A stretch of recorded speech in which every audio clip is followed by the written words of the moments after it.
Today on CityCast Nashville, it's time for our Tuesday News Roundup.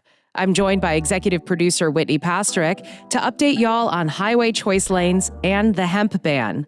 Plus, more and more and more national companies are moving to Music City. Don't worry, that's not our good news. Or should I say food news? It's August 25th. I'm your host, Rachel Iacovone, and this is what Nashville's talking about.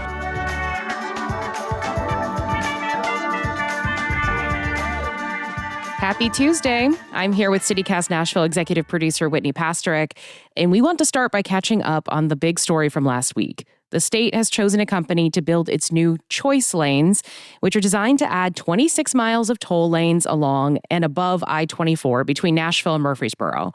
Initial plans for the 8-year, $9.2 billion project originally showed the additional lanes and off-ramps cutting through Nashville's new Chinatown development, home to Pan Asia Supermarket, which opened to great fanfare back in February. Drive TN, the company that won the bid to build the lanes, has now presented new plans that will spare the supermarket, as well as the Noble Place townhomes and the Hickory Hollow Parkway Bridge. Yay, we get to keep Pan Asia. That is exciting. What's not exciting to me, however, is that those lanes have to go somewhere. And I was looking at the map of that specific off-ramp there in Antioch, and I just want to say, Greenway Kia of Hickory Hollow, watch your back. State Senator Heidi Campbell has been raising the alarm about Drive TN as an entity. Turns out it's actually 6 other for-profit corporations in a trench coat, and most of them are foreign-based. According to the Tennessee Lookout, all right, I'm going to take a big breath here. The businesses in the consortium are Transurban, an Australian global transportation company. I'm going to butcher this. Taikau Star Infra Capital, a French infrastructure investment firm. I think I'm going to overpronounce this one. Ferrovial, a Spain-founded infrastructure company. That was nice. Less evil. Anyway, its U.S. subsidiary, Cintra, a highway management company, AECOM, a global engineering infrastructure company, and Weber, an American construction company. Wow, it's like the UN. This group will pay to construct the lanes as well as pay the state of Tennessee $25 billion over the next 50 years. And they will be the ones collecting the tolls. See, to me, that's what gives the game away. Okay, so they're betting that they can collect enough in tolls to make the total of $34 billion, which is the $9.2 billion in construction costs and the $25 billion that they're going to give the state for 50 years. They're betting that they can make enough back to make that seem like pocket change because the UN of companies, they're accustomed to dealing with certain decimal points, and there are a lot of zeros that come before their decimal points. So my question is, if it's going to be no problem for them to recoup $34 billion over the next 50 years to make this project worthwhile, why wouldn't Tennessee want to collect this revenue itself? Because there's also the infrastructure of having to collect the money. I'm not saying it's a smart decision, but in the immediate, it would cost more for us to collect the money. So, well, I just want to share a quote from State Senator Heidi Campbell from here in Nashville. She said to WKRN, quote, "If it's a profitable enough endeavor for a private company, then surely it's a profitable endeavor for Tennesseans. And why are we shipping the money overseas instead of keeping it here?" I think it's a valid question, and it's one I'd love to hear Governor Lee and TDOT answer. Meanwhile, Rachel, you come from Florida, which has the most toll roads in the entire nation. How do they work down there? You know, it's funny, until people tell me that, I kind of forget. I grew up on I-75, and that did not really have toll roads in my stretch of Florida. But if I wanted to cross the state, going east to west, that was where I was encountering them all the time. I took Alligator Alley famously a lot, and that was usually handing someone cash, right? It's like, here's my $1.75 or whatever you throw the quarters into the bin. No, that's Orlando.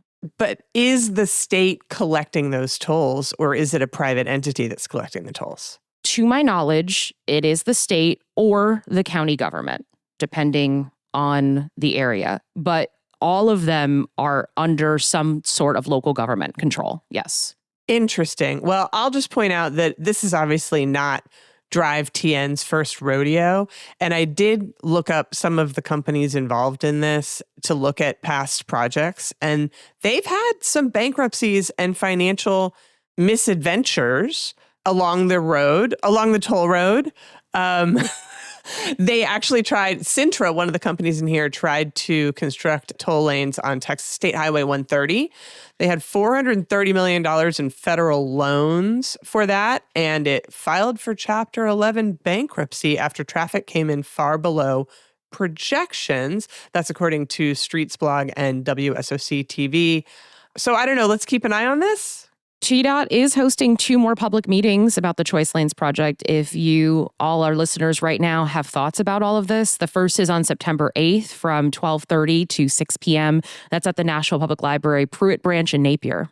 Which I'll point out, if you look at a map, very close to I-24 along that stretch where it's briefly merged with I-40. And if you'll recall, we told you on Friday that these choice lanes might be coming to the downtown loop of Nashville proper as well. So folks in Napier, Sudicum, you might want to go to that meeting. We also have a second public meeting that's on September 9th from 12:30 to 6 p.m. again, and that one's at the Smyrna Event Center. There are also 2 parking battles worth talking about this morning. First, Cheekwood has won the first battle in the war being waged over the future of its new parking structure. According to the Nashville Banner, the Board of Zoning Appeals upheld the decision to grant Cheekwood a permit for their new on-site parking structure, but the war is far from over. The juicy bit in here that I enjoy involves Jackson Moore, who you might remember is the man who's leading the Belmead Highlands Neighbors for Safety against Cheekwood and who lives on property that used to be Cheekwood. Cheekwood's attorney is John Cooper. No, the other one, the one with no H, the one who used to be the director of Metro Legal in the Megan Barry administration. And John Cooper presented an email at this Board of Zoning Appeals hearing that says that Jackson Moore originally had no problems with the parking garage and even suggested a place for it to go. Well, this isn't the end. The lawsuit that Neighbors for Safety filed in Chancery Court against Metro and the parking garage is still pending. Metro filed to dismiss that suit on August 14th, and a hearing is scheduled for September 18th, according to the Banner. Neighbors for Safety continue to insist that they love Cheekwood, but Cheekwood isn't complying with its residential zoning. They say an increase in events and blasting from the parking garage construction is disrupting their neighborhood. And I can be sympathetic, certainly, to the blasting. That happens over here all the time. It's strange, and my pictures shake on the walls. But I still say Cheekwood has probably been there longer than a lot of these people, to echo something we hear from, say, the racetrack people. Plus, don't forget, there's also the lawsuit from the Lee family, who originally donated the land for the Warner Parks and are threatening to withdraw that donation if a planned access road for Cheekwood is constructed on park land. And I hate to do it, but this all kind of just falls under the umbrella of like rich people are fighting. Rachel, do you see a workable solution for anyone or everyone here? If I knew the workable solution, I'd be making a lot more money. I'd be one of the rich people in this fight, to be clear. My bigger argument is probably just if we weren't so car dependent, right? We wouldn't need these parking structures. You could listen to our past episode with the War on Cars folks. Hear our thoughts a little bit more on that one. Finally, the 12 South Farmers Market says they're struggling with the loss of customers and vendors thanks to the closure of a TDOT-owned parking lot nearby. Speaking of, the market, which sets up in Sevier Park on Tuesday afternoons every summer, may have to close without the lot. Metro Parks is apparently exploring the possibility of buying that lot from the state. Parking in 12 South already sucks. Insert many previous conversations about that here. And again, no real solution here because we live in a car-dependent city. And I think we're just going to have more and more of these stories. I guess the only answer is let's just cross our fingers and pray to the choose how you move gods. Yay, I'll light a candle. Okay. When we come back, we're getting down to business news.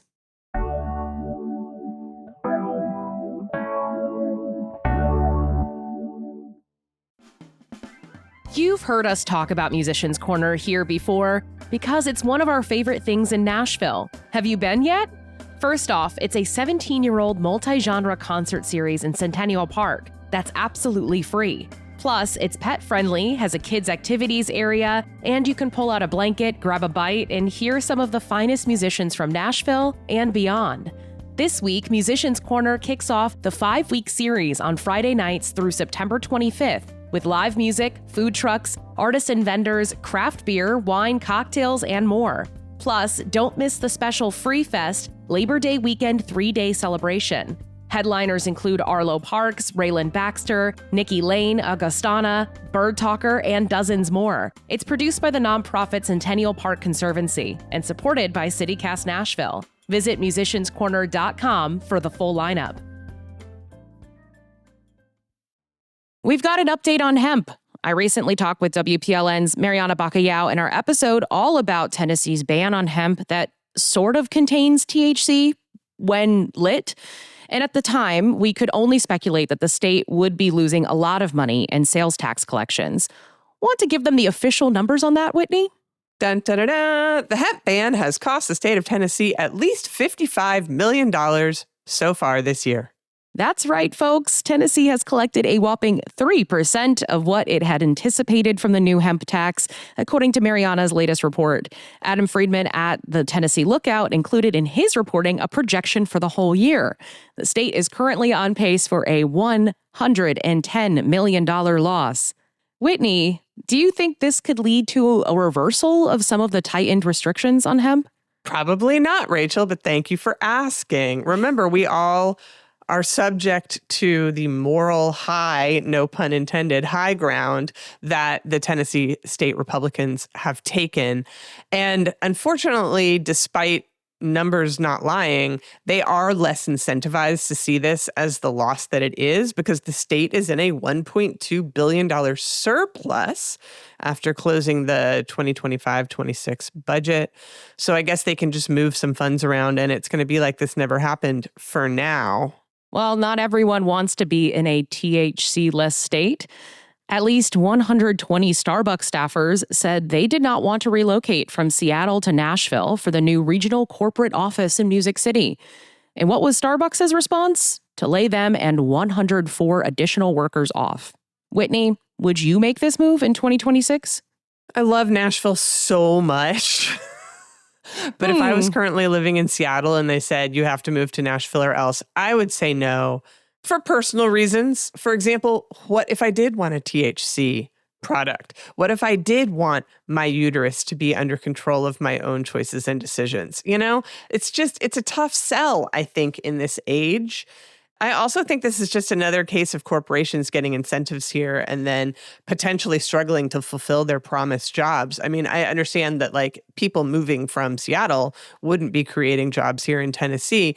But the question is, will people with those same skills and experience exist here in Nashville? I don't know the answer to that question. And also, speaking of this, dear God, people are still saying that Paramount, the film and TV studio owned by David Ellison, who is the son of Larry Ellison, who owns Oracle, who is also, what? Allegedly struggling to fill the hiring goals that they set when they said they were moving here. So David Ellison is still threatening to pack up the studio and move it to Nashville because he's mad at California for suing to block his merger with Warner Brothers for antitrust reasons. Everybody following me so far?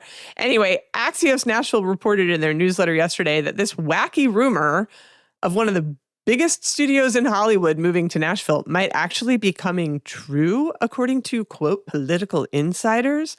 And one of the things they cited as a possible reason is that the country music industry would make entertainment industry professionals feel right at home. And as someone who has worked... Sorry, I'll let you go, Whitney. No, by all means, laugh. Because as someone who has worked in both industries, I can tell you right now, they have some differing opinions on things. And anyway, if you think Starbucks staffers don't want to move here, I invite you to talk to the good people who work in the really frustrated and challenging film and TV industry right now due to AI and lots of other challenges that folks are facing. Anyway, that's not what this is about. This is about, do people want to move to work in Nashville? And I think the answer is and will continue to be no, if they are of a certain ideology and rant. Beautiful. Thank you.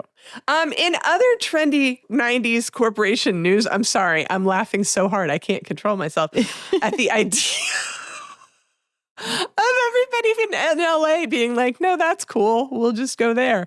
I thought Bed Bath & Beyond was bankrupt. They're moving their Utah headquarters to, you guessed it, Nashville, Tennessee. Can this save them, Rachel? If you had asked me this a few years ago about Bed Bath & Beyond of all things, I'd have said no, but I won't write anyone off now after Red Lobster's resurrection from death. That one feels specific. I will say, though, they have a young, hip, Black CEO now in charge and have brought back some specials that are really good deals in an economic downturn, to put it lightly. So a lot of my peers, other folks of color, are the ones I'm hearing about Red Lobster a bunch from. So I think Bed Bath & Beyond needs to find its niche. Teens sharing skincare tips on TikTok, perhaps. The millennials doing DIY decor on the same platform. I mean, I think there's an opening there given the challenges the Target has been facing. I used to love Bed Bath & Beyond. You would go in there for sheets and you'd walk out with like 8 weird gadgets that you never knew you needed. The mascara that you then use for the next decade because it's not sold at any other location for some reason. Yeah. Maybe that's a Zillennial experience. It made me want to be a better person, honestly, the organization in that store. Same feeling I get with the Container Store. I go in there and I sometimes just don't buy anything because I realize I can never match their expectations for me. But I don't know, sure, Bed Bath & Beyond, come on down. Enjoy your lower taxes and possible incentives that you will get for doing so. We can't wait to have you. We don't have any parking, but you'll love it here. Oh, you know what else we don't have? Bonnaroo. Oh, Whitney, not the segue. We have some good news coming up.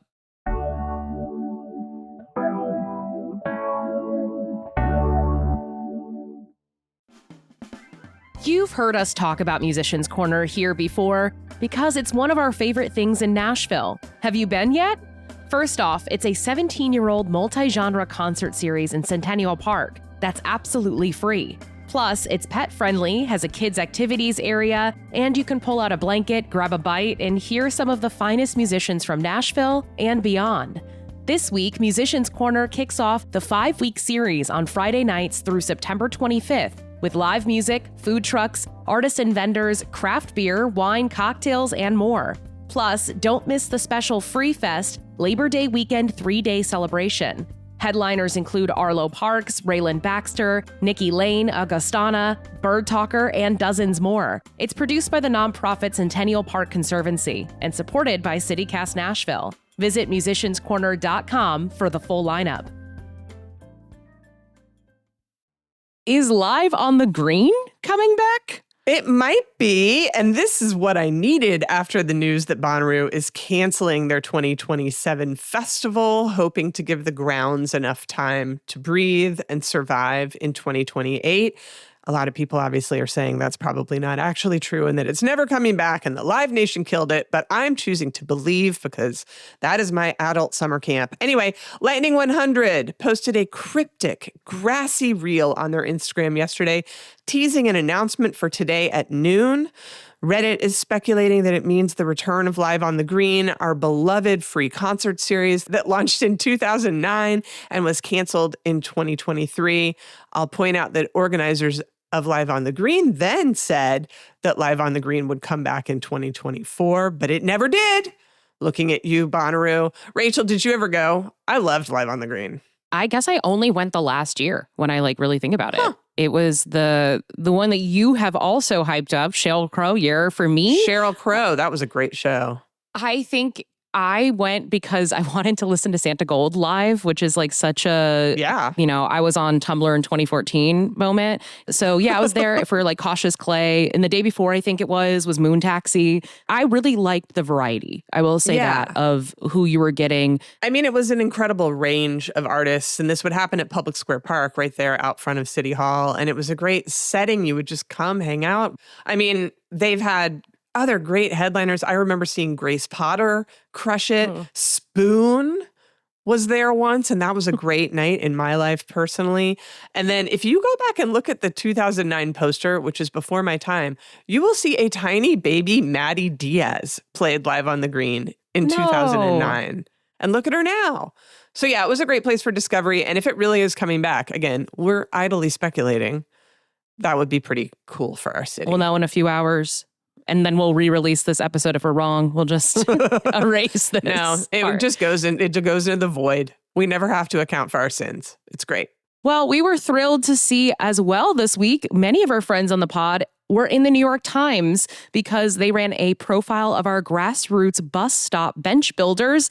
Emily Cochran, who wrote the piece, attended the bench art show at Open Streets in July. Yay! It was so great to see pictures of friends. I was also at that bench art show in July because I was one of the judges. Emily did not interview me, but I suppose I'll get past it. I will say I did think the mayor and his administration got off a little bit easy in the piece. We don't need to relitigate all of that. Thank you, the New York Times, for seeing us for something good. Also in the New York Times this month, East Nashville's own Alebrije made the short list, like the truly short list, of the 41 best Mexican places in the country. Wow. Alebrije is notably Nashville and Tennessee's only entry on the list. I'd say it's well-deserved, despite the fact that I followed them around as a pop-up for years and have yet to manage being at Coral Club next door during a time when the brick-and-mortar Alebrije is actually open. You gotta go. Marie finally went for the first time last week and was just raving about it. You know how she went? I will say we were at the Nashville SC game. I'm so sorry. Everyone, block your ears if you don't want to hear sports news. And I was telling her about the opening of Giotis and how Alebrije was there, and I was so happy for them. And she was like, oh, I've been meaning to go to their restaurant near me. Go. So you did it, Rachel. Well, some other places that we really suggest people check out. And again, we're not going to get into a long diatribe about the difference between Mexican food and other Latino Hispanic food, not to mention the difference between all of that and Tex-Mex, but truly great Mexican food in this city. I'm going to go with Maíz de la Vida as one of my faves.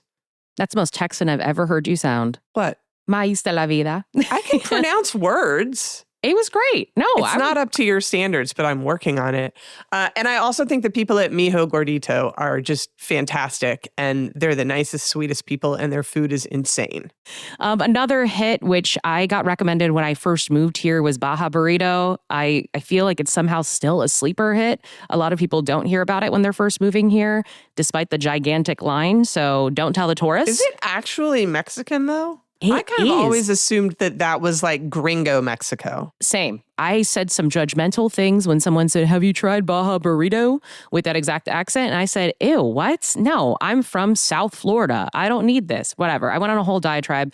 And another Latino in the newsroom at the time said, you're talking a lot for someone who is not from here and does not realize it is a Mexican family behind the scenes. There you go. Sure enough, the first time I went, I was like, yeah, everyone's speaking Spanish in this kitchen. Well, and then absolutely people have to go to Tantismo, which I first had at the Richland Farmers Market. Speaking of farmers markets with adequate parking. And now they're right next to the Richland Park Farmers Market. I'm going tonight, actually. Oh, you are? Thanks for the invite. Listen, we have a friend visiting from Iceland, and we decided he has probably not had this food. All right. So fair enough. We're taking him. We're doing, I have gone to brunch before, so I'm doing recon for the City Cast Nashville team meeting, which will be dinner. Way to take one for the team, Rachel. That is big of you.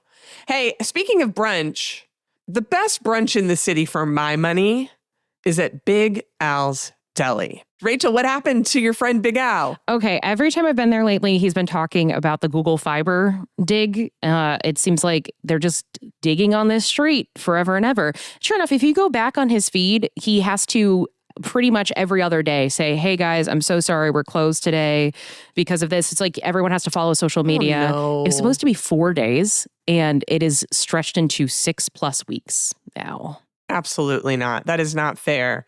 For people who haven't been to Big Al's, it is just a little house in which he cooks the most delicious foods. The best biscuit sandwich deal in the city for sure. It's so humongous and cheap and so good. Not to mention him just being an angel of a human being. So I guess this whole dig situation has cost Big Al around $15,000. Hey, if you're looking for someplace to go eat breakfast or lunch in the next few weeks, please consider going to Big Al's Deli and supporting him. Tell him Whitney and Rachel sent you. And then the last thing for today, we can only remind you of this one more time because tomorrow, August 26th, is the last day to vote for us as Best Podcast in the Nashville Scene's Best of Nashville Awards for 2026. Again, we were so honored to win this last year. Y'all really made us feel incredible about the work we try to do to support this city and community and neighbors and small businesses like Big Al's. And we would be so honored to have your vote again. Go to vote.nashvillescene.com. And remember, you have to vote in 20 categories for it to count. Rachel, real quick, who are some of your faves that you voted for in other categories since you're back and you can vote again this year? Okay, immediately I got to shout out NS, who also, when I was doing the list of all these Mexican places, thought of his episode before I even got back with you guys about Latino restaurants. He runs Nashville Hidden Gems. I think he's the best food account for sure.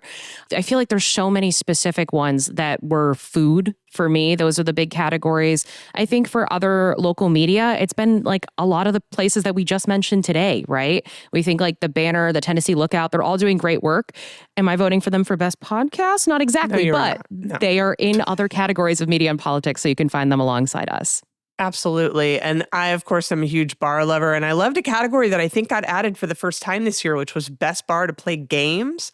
And I voted for my friends at Gramps Garage Bar because it is, in fact, like a garage that is stocked with retro board games, cornhole, Giant Connect 4. They also have a craft station where you can make friendship bracelets. What? Which is pretty awesome. I saw Gramps in the beginnings, clearly, before the current era. I keep going to Tiger Bar right next to it. Oh, you got to come on over to Gramps. We'll make friendship bracelets that say CityCast Nashville is the best podcast, if we can fit all of that around our dainty wrists. Yeah, so small. So small. All right, that's it. Thanks, Rachel. Thank you, Whitney. Everyone have a great week and park safe, I guess, is the takeaway this time. I guess.